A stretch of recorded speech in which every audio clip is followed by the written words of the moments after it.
है लार, और लार में एक एंजाइम होता है जिसे कहते हैं लार अमाइलेज। क्या पाया जाता है? लार अमाइलेज, जिसका पीएच मान, एक एंजाइम है ये जिसका पीएच मान होता है 6.8। तो लगभग मुख में जाते ही इस रोटी का 30% भाग किस में टूट जाता है मैम? इसकी छोटी इकाई में टूट जाता है। ये माल्टोज के अंदर ब्रेक डाउन हो जाता है। ठीक है, हमने पिछली क्लास में पढ़ा भी था कि माल्टोज एक डाइसैकेराइड है और स्टार्च एक प्रकार का बहुलक या पॉलीसैकेराइड होता है। क्या इसमें कोई समस्या लग रही है किसी को? यही कहानी है पाचन की। इसी को आप हिंदी में भी लिख सकते हैं कि भोजन के जटिल कार्बनिक रूप को सरल व अकार्बनिक रूप में तोड़ना। अकार्बनिक रूप में तोड़ना, क्या हम इसी को पाचन कह सकते हैं? बताओ भाई, हाँ या ना? सिंपल सिंपल एक एक पार्ट को समझते हुए चलेंगे मैम, थ्योरी हो चाहे हमारा क्वेश्चन हो, सब समझ में आ जाएगा। यहाँ तक क्लियर है? शेयर कर देना देखो सेशन को, ठीक है? ये आप अपने मित्र यार भाई बंधु सभी तक पहुंचा देना, ये काम आपका है। तो मैम ये है पूरा का पूरा पाचन। लेकिन अकेला एक स्टेप नहीं होता, 4 से 5 स्टेजेस होते हैं। पहले आप खाना खाओगे, फिर वो खाना अंदर जाके डाइजेस्ट होगा, फिर उसमें से जैसे कि मान लीजिए यहाँ माल्टोज बना है, इसमें से फिर आपका ग्लूकोज आगे जाकर के टूटेगा, फिर ये ग्लूकोज शरीर में जाकर के क्या बनाएगा? आपको एनर्जी देने का काम करेगा, ऊर्जा बनाएगा। तो वो भोजन आपका जो भी एब्जॉर्ब होगा वो बॉडी में अवशोषित होगा, उसके बाद वो कोशिकाओं तक पहुंचाया जाएगा और आखिर में मल बन के तैयार हो जाएगा। तो मैडम कुल मिलाकर के इस पूरे पाचन के कितने चरण होते हैं? 5 स्टेजेस होते हैं। 5 स्टेजेस देखे जाते हैं डाइजेशन के। 5 स्टेज में पहला कौन सा आएगा? इंजेशन। इंजेशन का मतलब होता है अंतः ग्रहण, यानी आपने खाना क्या किया? खा लिया, ग्रहण कर लिया। इसके बाद खाने का पाचन आपका शुरू हो जाता है, डाइजेशन यानी कि पाचन। तीसरे नंबर पे आता है अवशोषण, बोले तो एब्जॉर्प्शन। ठीक है, अवशोषण। जो भी आपका खाना बॉडी में डाइजेस्ट हुआ है वो अवशोषित हो जाएगा जहां जहां उसकी आवश्यकता देखी जाएगी। ठीक है, यहाँ इतने बढ़िया नोट्स बना रहे हैं, ये नहीं है पायल से पहले नोट्स शेयर कर लो कि पायल नोट शेयर कर सकती हो क्या? बेटा वो तो कर देगी, लेकिन जो बना रहे हैं ना बच्चे साथ साथ में, तुम भी बना लो, तुम्हारा भी भला हो जाएगा। लिख लो थोड़ा, अपने भी हाथ से कलम किताब का इस्तेमाल कर लो कि हम भी अपने हाथ से नोट्स बना ले, याद वही रहेगा। पायल के नोट्स नहीं याद आएंगे, अपने ही याद आएंगे। तो बना लो इनको, लिख लो, नोट शेयर कर सकते हो। सब मिल जाता है बाहर, देखो पीडीएफ हो, किताब हो, सब मिल जाएगा। लेकिन आज तुम्हारे हाथ से खुद के बनाए हुए नोट्स कभी नहीं मिलेंगे। और यही है जो तुम्हारे एग्जाम सेंटर में बैठ के जब कहते हैं ना याद कर रहे हैं, क्या याद आता है? अपने हाथ से लिखी हुई चीजें याद आती हैं। तो इनको लिख लिया करो। ओके, नेक्स्ट स्टेज एसिमिलेशन, जिसको कहते हैं स्वांगीकरण। कि मैडम जो भी खाया वो पच तो गया, पचने के बाद बॉडी में लग भी गया, अवशोषित भी हो गया। इस प्रोसेस में वो हमारी कोशिकाओं तक पहुंचा दिया जाता है। ठीक है, और लास्ट में जो भी आपका मल बनेगा उसको मल त्याग करना या ईजेशन के नाम से आप जानते हैं। मल त्याग के नाम से इसको जाना जाता है। कोई डाउट? तो मैम ये 5 स्टेजेस जो है वो यहाँ पर आपके देखे जाएंगे। ठीक है, बताओ इन्हें चिंता है अलीगढ़ से कोई है? हाँ भी बता दो एक बार अलीगढ़ से कौन कौन है, तो थोड़ा सा इनका आसान काम यहाँ पर हो जाएगा। है सारे अलीगढ़ वाले? एक बार बता दो जल्दी से। चलो आगे बढ़ते हैं। ये 5 चरण देखे जाएंगे, लेकिन ये सारी कहानी कहाँ से कहाँ तक शुरू होती है? तो मैम शुरुआत हुई मुख से, और मुख से खाना आया आपकी खाने की नली में होता हुआ अमाशय में, और अमाशय के नीचे एक हिस्सा जिसको हम कहते हैं अग्नाशय, यहाँ पर जाएगा कुछ इस प्रकार से। ये देखिए, ये हमारा लिवर लगा हुआ है। ठीक है, ये पित्त की थैली है जिसे पित्ताशय कहते हैं, गॉल ब्लैडर कहते हैं। ये सब कुछ नीचे जाकर के कनेक्टेड है आपकी छोटी आंत के रास्ते। ये जा रहा है इस स्मॉल इंटेस्टाइन में और यहाँ जाकर के कनेक्ट हो जाता है। ठीक है, और ये लास्ट में आपका, तो इस प्रकार का पूरा ये पाचन तंत्र आपको यहाँ पर नजर आता है। सबसे पहले शुरुआत मुख से हुई, उसके बाद ये कॉमन हिस्सा आता है जिसको हम नाम देते हैं फेरिंग्स का। फेरिंग्स जिसको ग्रसनी कहते हैं, ये वही हिस्सा है जहां पर खाना भी आता है और वायु भी आती है, ऑक्सीजन भी आती है। ठीक है, और इसके बाद नीचे की तरफ की जो पूरी नलिका आप देख पा रहे हो, इसी को हम ईसोफेगस के नाम से जानते हैं। ये कहलाती है फूड पाइप। ग्रास नली लगभग 25 सेंटीमीटर लंबी आपको दिखाई देती है। फिर आएगा अमाशय, इसके नीचे अग्नाशय है। पेनक्रियाज जिसको अग्नाशय भी कहा जाता है, ये एक प्रकार की पाचन ग्रंथि है। यहाँ पर हमारी ये जो लिवर यकृत, ये भी एक प्रकार की पाचन की ग्रंथि है। फिर आता है गॉल ब्लैडर, पित्ताशय।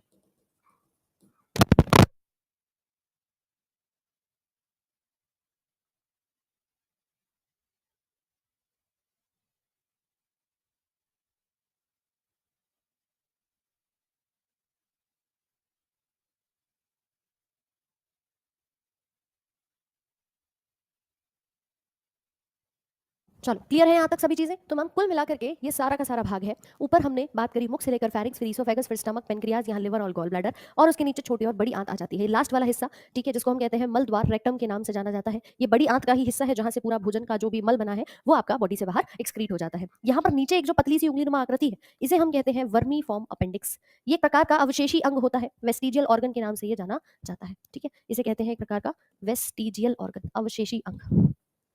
ऐसा जिसका कोई रोल हमें खास देखने को नहीं मिलता है, अवशेषी अंग।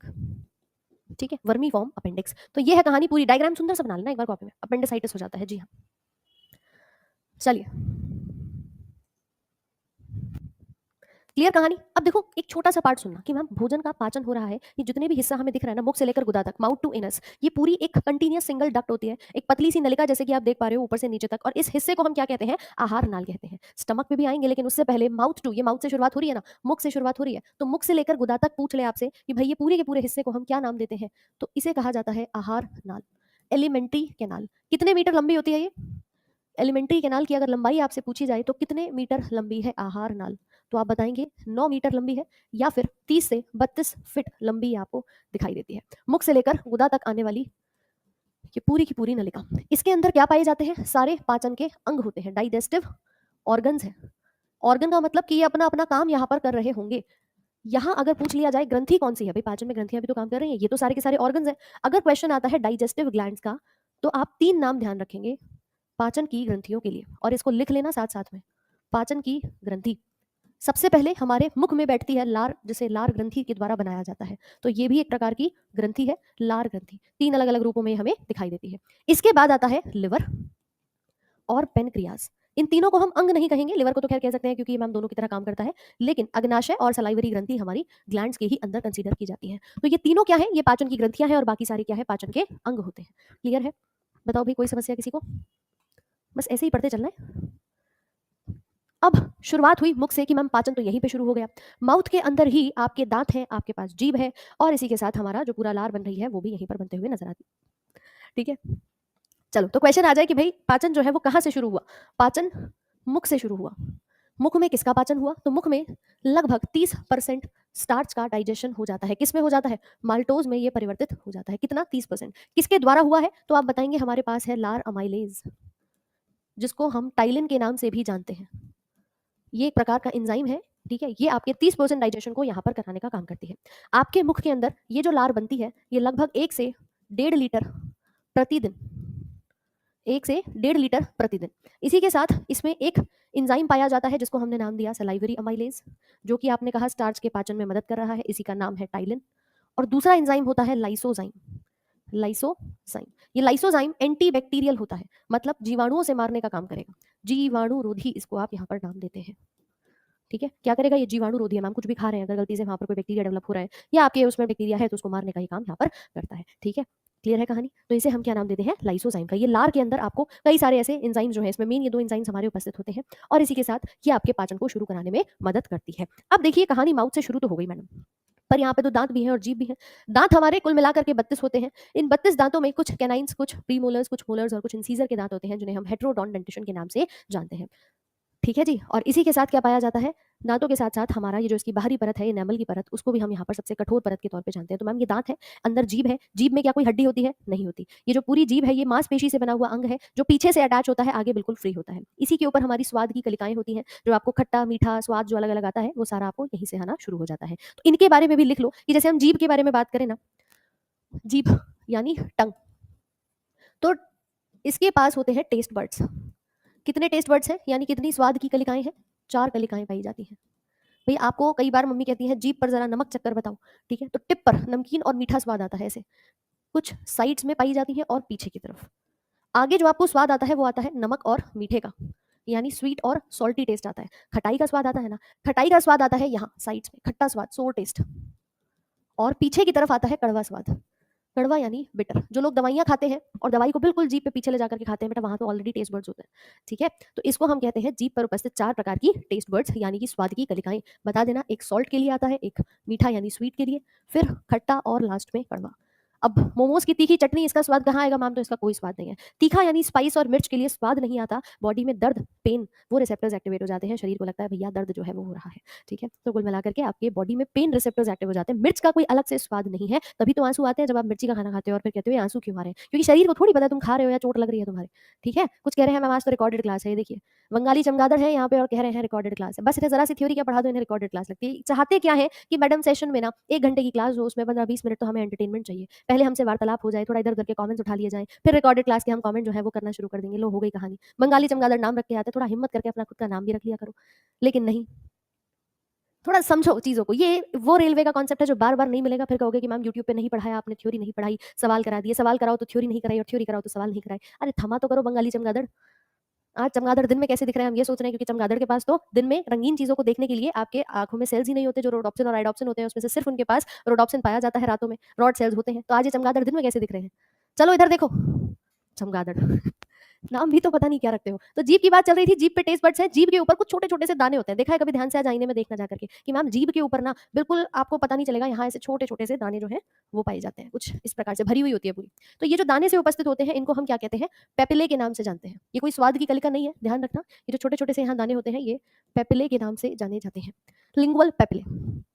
ठीक है, लिंगुअल, जीभ के लिए लिंगुआ शब्द आता है, लिंगुअल पेपिले के नाम से जाने जाते हैं। ये जीभ पीछे से जहां जुड़ी होती है ना भाई, कोई तो हिस्सा होगा जहां से पीछे जुड़ी हुई होगी, उस हिस्से को फ्रेन्यूलम कहते हैं। क्या कहेंगे? फ्रेन्यूलम, फ्रेन्यूलम, ध्यान रखना। और बाकी मैम कोई मांसपेशी इसमें होती नहीं, फ्रीली मूवेबल ऑर्गन है। ठीक है, फ्रीली मूवेबल ऑर्गन है। कई जगह पर यहाँ मीठा और नमकीन इंटरचेंज कर देते हैं, टिप पे मीठा कर देते हैं, पीछे नमकीन कर देते हैं, बात वही है। चलो इधर देखो, तो ये कहानी मैडम जीभ की है, ये आप डायग्राम में देख भी सकते हो, बीच में भरे हुए सारे पेपिले होते हैं, वो आपके स्वाद की कलिकाएं हैं जो 4 अलग-अलग प्रकार की आपको दिखाई दे रही हैं। ठीक है? अब आते हैं दांतों के ऊपर। बचपन में सुना है दूध और दही के दांत होते हैं, क्यों भाई किस-किस ने सुना है? जब बच्चा पैदा होता है तो उसके लगभग 6 महीने से दांत निकलना शुरू होते हैं और फिर उसके दांत आते हैं जिन्हें आप कहते हो दूध के दांत आए हैं। धीरे-धीरे करके निकलेंगे और उसके बाद एक उम्र पे जाके टूट जाते हैं, फिर दोबारा आते हैं मैम। लेकिन अब अगर तुमने दांत तोड़ दिए तो फिर नहीं आने वाले। जीवन में आपके दांत जो होते हैं वो सिर्फ एक ही बार मतलब स्टार्टिंग में निकलते हैं और एक बार दोबारा निकलते हैं, उसके बाद निकलते नहीं हैं। पर चूहे और खरगोश, इनके अंदर कितनी बार भी ये दांत तोड़ लें, बार-बार ग्रो करते जाते हैं। वजह क्या है इसको भी जानते हैं, आ जाओ ज़रा। तो ये देखो, ये हमारे पूरे के पूरे दांत हैं और दांतों के लिए अगर बात की जाए, टीथ के लिए सवाल भी करवाएँगे, लेकिन पहले कॉन्सेप्ट समझ लीजिए। टीथ के अध्ययन को क्या कहते हैं बताओ ज़रा? Study of teeth. अब टीथोलॉजी मत बना देना इसे। दांत का अध्ययन क्या कहलाता है? दांत का अध्ययन क्या कहलाता है? आप नाम देंगे ओडोंटोलॉजी। बहुत बढ़िया, यहाँ पर उत्तर सुजीत का आ चुका है। ठीक है, ओडोंटोलॉजी जो है वो आपका आंसर हो जाएगा। ओडोंटोलॉजी, दंत विज्ञान हिंदी में कहा जाता है। ठीक है, और इनका जो अरेंजमेंट होता है, अगर कोई पूछे कि ये किस प्रकार से व्यवस्थित है, अरेंजमेंट आपका दांतों का जो दिखाई देता है उस पार्ट को हम नाम देते हैं डेंटिशन। क्या नाम देंगे इनकी व्यवस्था को? डेंटिशन का नाम देते हैं। ये डेंटिशन हमारा 3 प्रकार का होता है। सबसे पहला आता है थीकोडोंट। सबसे पहला डेंटिशन थीकोडोंट डेंटिशन। थीकोडोंट का मतलब होता क्या है, देखिए जरा इसको समझते हैं। थीकोडोंट मतलब कि मैम हमारे दांत कहाँ पर धसे हुए हैं? जबड़े में। भाई आपके पास एक ऊपर का जबड़ा है, एक नीचे का जबड़ा है, ठीक है, कोई ब्लॉक नहीं है, अगर ब्लॉक होगी तो अनब्लॉक करवा देंगे, टेंशन मत लो, इसको पढ़ लो पहले आराम से।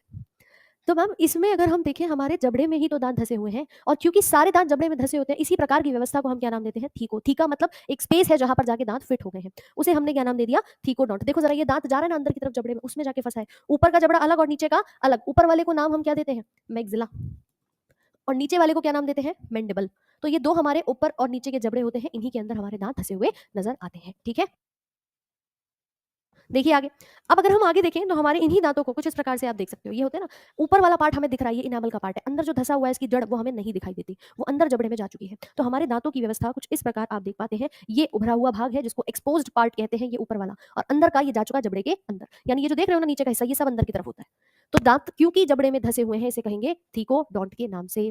अब आते हैं कि मैम एक डेंटिशन कहलाता है डाइफियोडोंट। डाइफियोडोंट, इसको नाम से ही समझ पा रहे होंगे, डाई मतलब होता है दो। बचपन में पहली बार दांत आए दूध के, टूट गए, उसके बाद दोबारा आए, उन्हें कह दिया परमानेंट सेट ऑफ टीथ। तो हमारे जो 2 बार दांत आते हैं ना, एक टेम्पररी और एक परमानेंट, एक अस्थायी और दूसरे स्थायी, इन्हीं को डाइफियोडोंट डेंटिशन में रखा जाता है। यानी कि बात की जाती है कि देखिए पूरे के पूरे 2 प्रकार के दांत जीवन काल में आपके निकलते हुए नजर आते हैं। डाई मतलब 2 के संबंध में आता है, जिसमें पहला टेम्पररी टीथ को लेकर के बात करते हैं, जिन्हें हिंदी में दूध के दांत भी कह सकते हैं।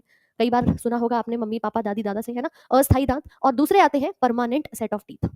परमानेंट को स्थायी दांत भी कहा जाता है। ठीक है, ये दूध वाले दांत हैं, तो बचे हुए अपने आप मैम दही बना दिया, पनीर बना दिया, जो मर्जी वो बना लो। ठीक है, तो ये डाइफियोडोंट टाइप का डेंटिशन है। पहला हमने पढ़ा थीकोडोंट के नाम से। तीसरा डेंटिशन आता है जिसको नाम देते हैं हेट्रोडोंट। ये हेट्रोडोंट डेंटिशन में नाम में ही आ रहा है हेट्रो। हेट्रो मतलब बहुत सारे प्रकार होंगे। तो मैडम इसमें 4 प्रकार के दांत आते हैं जो कि जीवन में किसी भी व्यक्ति के निकलते हुए नजर आएंगे। सबसे पहला आता है इंसीजर का दांत, जिसको हिंदी में कहते हैं कृंतक। ठीक है, दूसरा आता है कैनाइन, जिसे रदनक कहा जाता है। फिर आते हैं प्री मोलर्स और मोलर्स। प्री मोलर यानी अग्र चवर्णक, और लास्ट में चवर्णक। ये कुल मिला के 32 दांत होते हैं जो किसी भी मानव के अंदर एडल्ट स्टेज में निकलते हुए दिखाई देते हैं। इंसीजर्स, कैनाइन, प्रीमोलर्स और मोलर्स। आप अगर इनकी व्यवस्था देखेंगे तो मैम दोनों जबड़ों में ऊपर और नीचे जो व्यवस्था है वो इन्हीं चारों दांतों के साथ दिखाई देती है। ठीक है, चलो इधर। तो हेट्रोडोंट डेंटिशन के अंदर अगर हम बात करें तो ये रहा मैडम, एक बार जबड़ा बना लेते हैं सुंदर सा, तो अपने को ध्यान भी रहेगा कि क्या हमारा पूरा का पूरा सेट यहाँ पर बनता है। देखो, कभी ध्यान दिया हो अगर सबसे आगे बिल्कुल फ्रंट पे जब आप अपने पूरे 32 दांतों को देखते हैं ना, आपके 4 दांत ऊपर और 4 नीचे लगे होते हैं बिल्कुल फ्रंट पे, कुछ ऐसे। 4 ऊपर की तरफ और 4 नीचे, बड़े छोटे-छोटे से और बड़े अलग से ही ये दाँत आपको दिखाई दिखाई देंगे, ठीक है? इसके बराबर में कुछ दाँत आते हैं जो नुकीले-नुकीले से होते हैं। हालाँकि देखो मानव में तो इतने नुकीले दाँत नहीं होते, बट यूजुअली अन्य जानवरों में ऐसे ही नुकीले दाँत आपको दिखाई देंगे, जो कि चीर-फाड़ में मदद करते हैं। इन्हें कहते हैं कैनाइन्स। कोई किसी डॉग में देख लेना, कोई जो भी चीर-फाड़ वाले जानवर होते हैं ना, उनके अंदर ऐसे नुकीला सा दाँत दिखाई देगा, इसको कहते हैं कैनाइन का दाँत। ये पहले वाले जो आपने देखे, ये थे इंसीज़र, और ये वाले जो साइड में लगे हुए हैं, 2 ऊपर और 2 नीचे, ये कहलाते हैं कैनाइन का दाँत। इसके बाद पीछे की तरफ जिन्हें हम कहते हैं दाढ़ है, इधर निकलती है 2, 2 यहाँ पे, 2 यहाँ पे और ऐसे ही 2 यहाँ पे। ये प्रीमोलर्स के दाँत होते हैं जिनको हम दाढ़ के नाम से भी जानते हैं, चीक टीथ होते हैं या अग्रचर्वणक होते हैं, ठीक है? और इसके अलावा जो बच गए, उनको 3-3 दाँत हम यहाँ पर देखते हैं मोलर के, ठीक है? अब ज़रा काउंटिंग करके बताओ तो कितने दाँत हो गए मैम पूरे? हाँ भई, और काउंटिंग को और आसान बनाने के लिए हम इसको क्या करेंगे, हम इसको बीच में से 2 इक्वल हाफ्स में बाँट देंगे, ठीक है? हमने इसको 2 हिस्सों में बाँट दिया और बाँटने के बाद हमने क्या देखा कि देखो भैया 2, 1, 2, 3, 2, 1, 2, 3, इधर आ जाएँगे 2, 1, 2, 3, 2, 1, 2, 3, यानी अगर मुझे अपना डेंटल फ़ॉर्मूला लिखना हो, तो ये 2, 3, 2, 3 नहीं होता मैम, 2, 1, 2, 3 एक साइड का, बटे नीचे वाली साइड का लिख दिया, गुणा 2 कर दूँगा, तो ये कुल मिलाकर के 32 दाँतों का किसी एडल्ट के अंदर पूरा सेट यहाँ पर बन जाएगा, ठीक है? इसी को हम क्या नाम देते हैं कि ये आपका डेंटल फ़ॉर्मूला है, ये इंसीज़र्स हैं, ये कैनाइन है, ये प्रीमोलर्स की संख्या है और ये मोलर्स की संख्या है। क्या ये कहानी समझ में आ गई? जल्दी से बताओ। और ये बताओ कितनों के पूरे 32 दाँत हैं? जी भाई, किस-किस के हैं आपके? बहुत बढ़िया। तो देखिए, ज़रूरी नहीं है कि हर किसी के पूरे 32 हों। यूजुअली हमारे ये 32 दाँतों का सेट होता है, लेकिन लोगों के अंदर ना ये जो दाँत है, जो हमारा ये वाला है, थर्ड मोलर का दाँत, ये, इधर ये, ठीक है? इधर ये वाला, ये जो तीसरे नंबर का मोलर का दाँत होता है, इसी को अक्कल दाढ़ कहते हैं। काउंट नहीं किया कोई बात नहीं। अक्कल दाढ़ जो होती है, तो आपने सुना होगा कि लोग कहते हैं कि भाई अकल दाढ़ आ रही है तो दर्द बहुत होता है जब भी निकलती है। माना जाता है कि इसको अकल क्यों कहते हैं, अकल दाढ़ क्यों कहते हैं? क्योंकि आपके सारे दाँत लगभग 24 साल की उम्र तक निकल जाने चाहिए थे, बट मैम नहीं निकले। क्यों? ये अकेली रह जाती है और ये जब निकलती है तो किसी के 40 साल पे, किसी के 30 पे, किसी के 60 पे, किसी के तो मरते दम तक नहीं निकलती। ठीक है? तो इसका मतलब ये नहीं कि उस व्यक्ति में अकल नहीं है। जस्ट इन केस इसको, क्योंकि ये 24 ईयर्स तक माना जाता है बच्चे में मैच्योरिटी आ जाती है। 24 साल का एक युवा अपना पूरा मैच्योर हो जाता है, तो उस समय तक आपके सारे दाँत आ जाते हैं। नहीं आए हैं तो मतलब अकल दाढ़ नहीं आई है। इसलिए ये बातें जो है वो कही जाती हैं। हालाँकि इसी थर्ड मोलर को, इसी तीसरे मोलर के दाँत को हम नाम क्या देते हैं? Wisdom tooth. तो कुछ लोगों के तो जल्दी आ जाता है, कुछ लोगों के नहीं आता। ये आपके सब अलग-अलग व्यक्तियों में देखने को मिल जाएगा।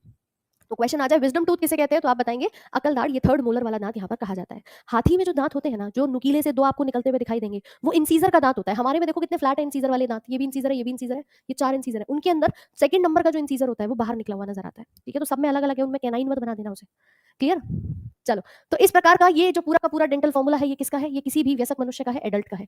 अच्छा, अगर मैं छोटे बच्चों में बात करूँ, क्या बच्चों में भी 32 दाँत होंगे? नहीं, बच्चों में मात्र 20 दाँत जो होते हैं, वो आपको इनिशियली दिखाई देते हैं। किसी भी इन्फेंट की बात करें या छोटे बच्चे की बात करें, 4-5 साल के बच्चे की बात करें अगर हम, तो उसका डेंटल फ़ॉर्मूला होता है 2102/2102 इंटू 2, यानी 20 दांत उसके निकल के तैयार होते हैं। क्या नहीं आता उसके में? प्रीमोलर्स नहीं आते और अक्कलदाढ़ तो मैम वैसे ही गायब है, तभी यहाँ पे 2-2 की नंबर लिखा हुआ है। ठीक है? 2102/2102, और इस फ़ॉर्मूले के अकॉर्डिंग मैं कह सकती हूँ कि ये 20 दांत पहले बच्चे के भी निकले, फिर टूट गए, उसके बाद दोबारा से निकल कर के आ गए। यानी 20 दांत हमारे ऐसे होते हैं जो जीवन में 2 बार निकलते हैं, और 12 दांत बचे हुए ऐसे हैं जो सिर्फ़ 1 बार निकलते हैं, जिनमें मोलर का तो पता ही नहीं आएँगे भी कि नहीं आएँगे। ठीक है? हाँ जी, जिसके निकलता है जब ये अकलदाढ़ आती है तो बहुत एक्सट्रीम पेन के साथ आती है, क्योंकि उसको जगह बनानी होती है अपनी। भई आपका इनिशियल फेज़ पे तो जबड़ा पूरा सेट हो चुका था, लेकिन अब ये सेट में से दोबारा कोई दाँत निकल के आ रहा है, उसको जगह बनानी होगी, तो इसलिए पेन बहुत ज़्यादा यहाँ पर होता है। ठीक है? लिख लेना यहाँ पर 20 टीथ कम्स आउट ट्वाइस। ठीक है? ये जीवन में 2 बार आते हैं इन लाइफ, और 12 टीथ ऐसे होते हैं जो comes once in life.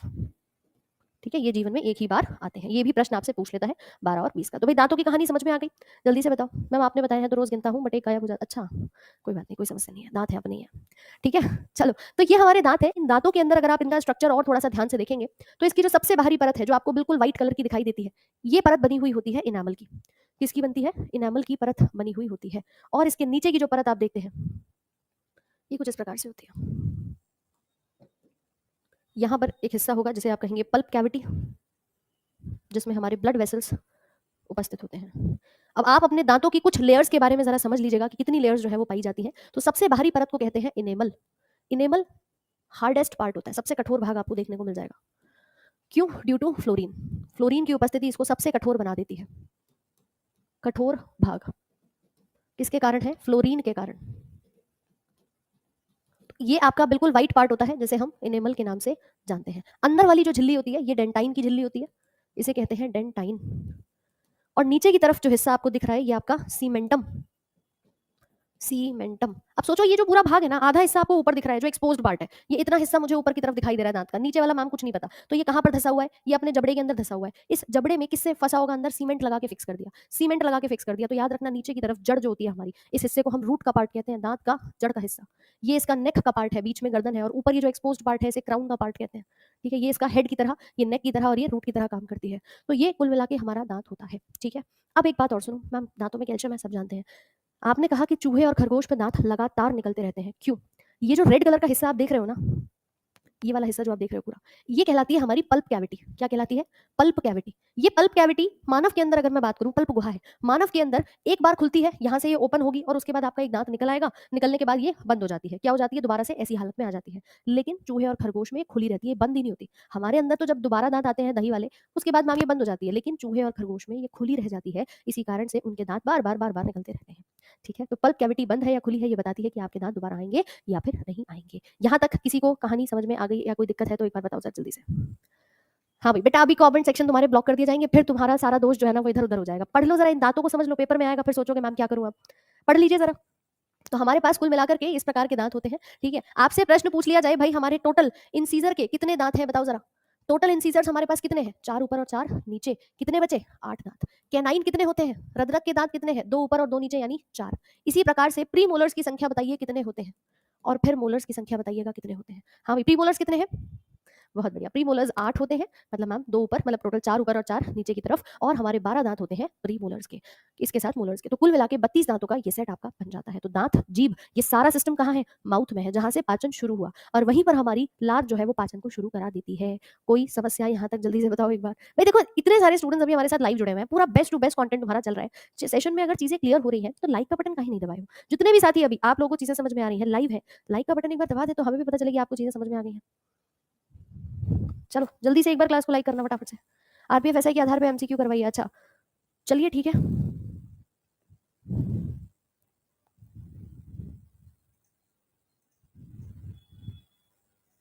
Clear है यहाँ तक सभी को? अब बात करेंगे हमारे मुख में उपस्थित लार ग्रंथियों के बारे में कि हमारी कितनी लार ग्रंथि पाई जाती है। कमेंट बताओ जरा कितनी पाई जाती है, टोटल कितनी सलाइवरी ग्लैंड्स होती हैं जो कि यहाँ पर काम करती हैं। चलिए, कितनी लार ग्रंथि होती हैं जो कि काम करती हैं? तो ध्यान रखना मैम, टोटल मिला के 3 लार की ग्रंथियां होती हैं जो कि काम करती हैं। कौन कौन सी होती हैं? एक पैरोटिड, दूसरी सबमैंडिबुलर, तीसरी सबलिंगुअल। पैरोटिड वाली ग्रंथि आपके कानों के पीछे की तरफ ये बैठी, साइज में सबसे ज्यादा बड़ी होती है। सब मैंडिबुलर का नाम कैसे पड़ा कि मैम ये नीचे वाले जबड़े के नीचे पाई जाती है। मैंडिबल मतलब नीचे का जबड़ा, सब मतलब उसके नीचे, तो सब मैंडिबुलर वाली कहाँ होगी? निचले जबड़े के नीचे होती है। सबसे ज्यादा लगभग 70% लार यही बनाती है। और जीभ के नीचे जो पाई जाती है ग्रंथि उसको कहते हैं सबलिंगुअल ग्लैंड। क्या है ये? सबलिंगुअल ग्लैंड यहाँ पर देखी जाती है। जीभ यानी लिंगुआ, लिंगुआ के नीचे है। तो मैम कहानी शुरू हो गई है आपके मुख से। अब मुख से तुमने बात बात अपनी खाना पीना खाना शुरू किया, ठीक है। ये आपका भोजन कहाँ पे जाएगा? फेरिंग्स के अंदर जाएगा। फेरिंग्स नाम का वो हिस्सा जहां पर ऑक्सीजन भी आती है और खाना भी आता है। एक कहानी सुनी होगी हमेशा जब मम्मी डांटती हैं कि बेटा देखो खाना खाते समय ना बात मत किया करो। क्यों मत किया करो? खाना गलती से सांस की नली में चला गया तो क्या होगा? आप जब भी भोजन ग्रहण करते हैं तो आपका खाना जाता है इस हिस्से में, जिस हिस्से को हम कहते हैं ग्रसनी के नाम से।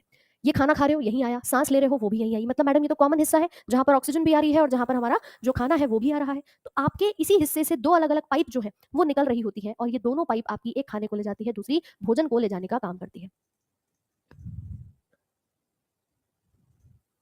ठीक है, दूसरी भोजन को ले जाने का काम करती है। यानी एक फूड पाइप होती है और दूसरी क्या कहलाती है? हमारी विंड पाइप के नाम से यहाँ पर जानी जाती है। तो जरा देखिए इसको कुछ इस प्रकार से, ये फूड पाइप है और ये वाला हिस्सा जिसपे सी शेप के ऐसे छल्ले लगे होते हैं ये कहलाती है विंड पाइप। अब जब भी खाना आएगा, तुम बात कर रहे हो, तुम बातें बनाने में लगे पड़े हो, हिचकी का कारण ये नहीं है, हिचकी अभी बताएंगे।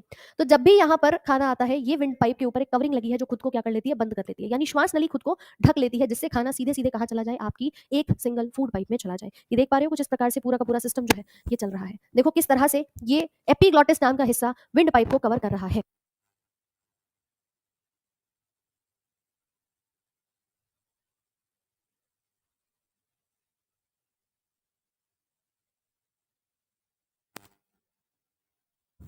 क्लियर है यहाँ तक? कोई डाउट?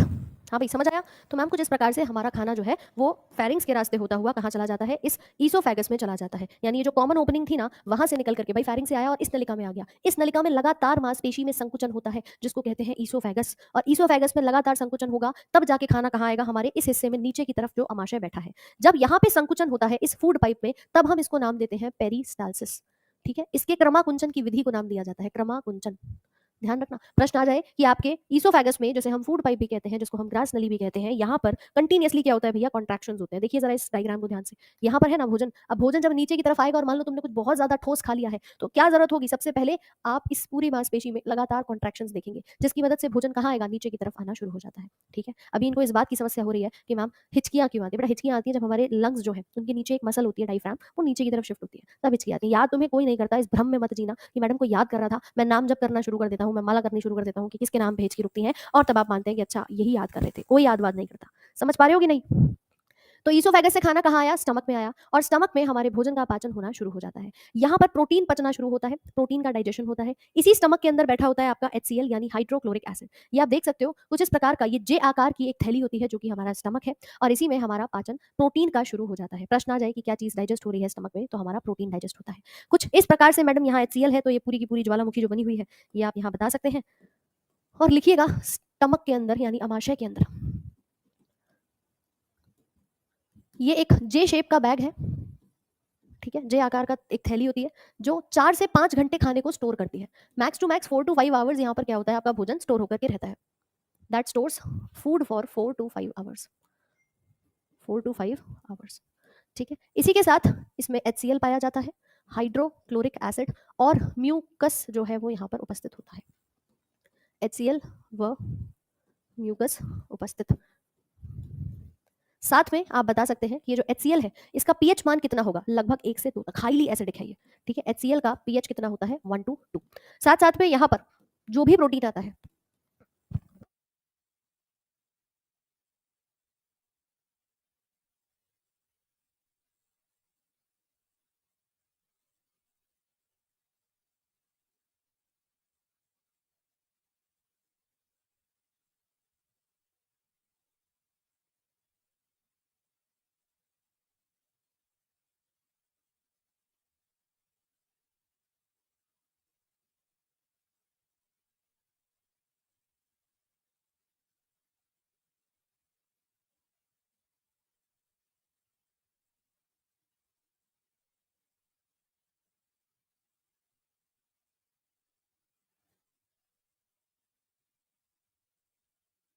आवाज आ रही है सभी को अभी?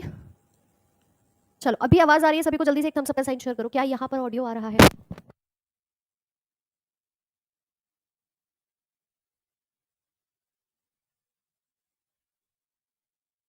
चलिए, क्लियर है। तो स्टमक की बात कर रहे हैं, स्टमक के अंदर मैंने आपको बताया कि जब भी आप कुछ भी खाना खाते हैं, तो 4 से 5 घंटे तक खाना हमारे पेट में रहता है। ये आपके जो आकार की एक थैली है, और यहाँ मेनली प्रोटीन का पाचन होता है, जो कि पूरा नहीं होता मैम, आधा होता है। प्रोटीन जो अमीनो अम्ल में टूट जाना चाहिए था, वो पूरी तरह से नहीं टूटता, लेकिन अपने कुछ छोटे भागों में, पेप्टोन्स और प्रोटियोज में टूट जाता है। किसकी मदद से? एक एंजाइम की मदद से, जिसका नाम है पेप्सिन। तो प्रोटीन का पाचन होता है, और कुछ डाइजेस्ट नहीं होता स्टमक में, ध्यान रखना। आप जब खाली पेट होते हो तो पेट में चूहे दौड़ते हैं कि नहीं? बोलो हाँ कि ना। कि जब भी हम खाली पेट होते हैं, ऐसा लगता है पेट में चूहे दौड़ रहे हैं। मैम चूहे कहाँ से आएंगे पेट में? चूहे नहीं होते, हमारे अमाशय में आपको पता है HCl पाया जाता है। ठीक है मैडम, मान गए। उस HCl से, उस हाइड्रोक्लोरिक एसिड से बचाने के लिए हमारी भीतरी जो परत होती है, ये किससे ढकी हुई होती है? एक म्यूकोसा नाम की झिल्ली से।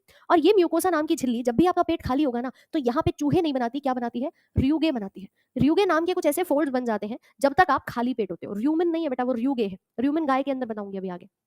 ठीक है, तो रियुगे नाम के कुछ ऐसे फोल्ड्स बन जाते हैं जब तक आप खाली पेट हो। जैसे ही आपने कुछ खाया तुरंत से गायब हो जाते हैं। तो कहते हैं ना, खाना खाते ही चूहे भाग गए। कहाँ भाग गए, कहाँ से आए ये चूहे? तो ध्यान रखना, चूहे बिल्ली जो दौड़ते हैं तुम्हारे, तो